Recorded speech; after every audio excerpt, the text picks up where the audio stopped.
This is a review of Tech Deck Play and Display Fun Box. It was on sale for half off and it comes with an element board.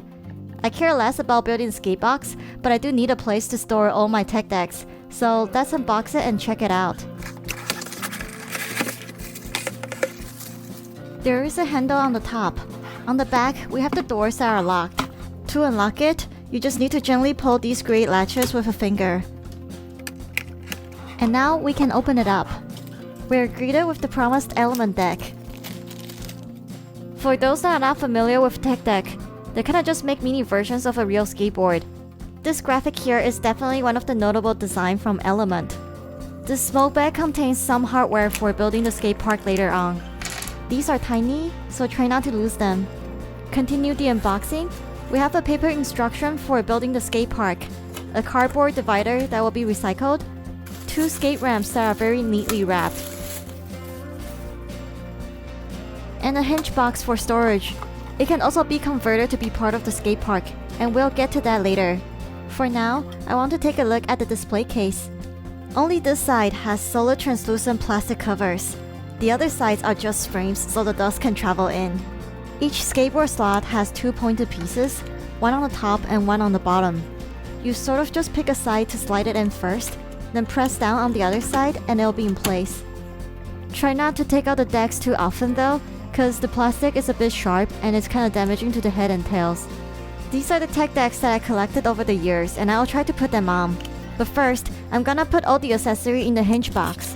It almost always comes with a stand, and often with a T-tool. You can actually disassemble the deck with this.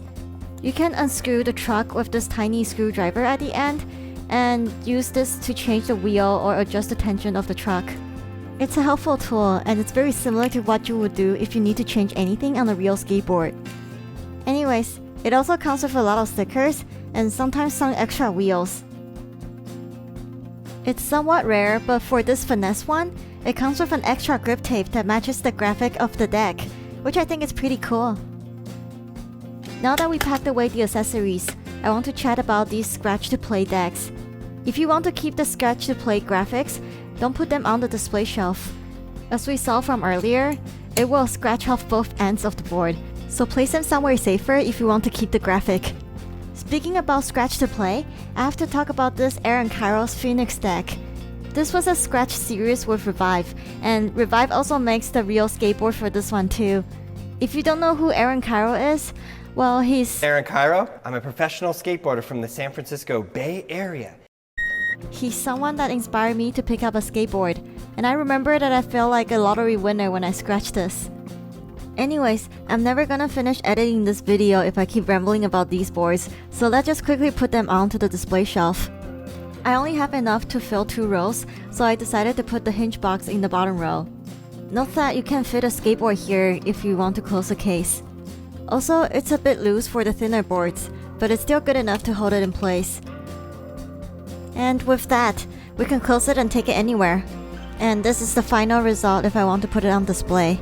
I'm pretty happy with this organizer, but I kinda wish that the case can fit these skate park pieces along with the skateboards. But anyways, let's transform this. Keep in mind that you can transform this with everything inside, and you don't have to take everything out. And let's get started! So to assemble this, we will take a look at the hinge box first. By flipping the box over, it will flip up the 2 ramps. Then we can remove the top lid and take the 2 rails out. Nothing to note about the rails, just feels like more plastic. Take the lid and make sure that this part is facing downwards. Then we can put on the rails. Next, we can take the accessory box, put the lid on the top of these 4 corners. Flip to the back, we will put on these orange connectors. The stem should be facing upwards when you put it on. We're halfway there. The next thing to do is to align these studs and the holes. Give it a bit of force and it will lock in place. Same thing for the other side. Then we will need to close the handle. Flipping it over, we will put on the right and left double slope kicker. Then we will put on the accessory box here on the marks that shapes like X. And finally, we'll just add this long rail and we can call it done. Optionally, it also provides these black rubber stops if you want to fill the X gaps. And yeah, you can just play around with it. And as I mentioned before, you can transform this with everything inside. I most likely won't keep it in this form for long, but I like the display container idea where I can have all my tech deck stuff in place. The material here is just cheap plastic, and I think it's a fair price at 20 bucks. I wouldn't pay the full price for it though.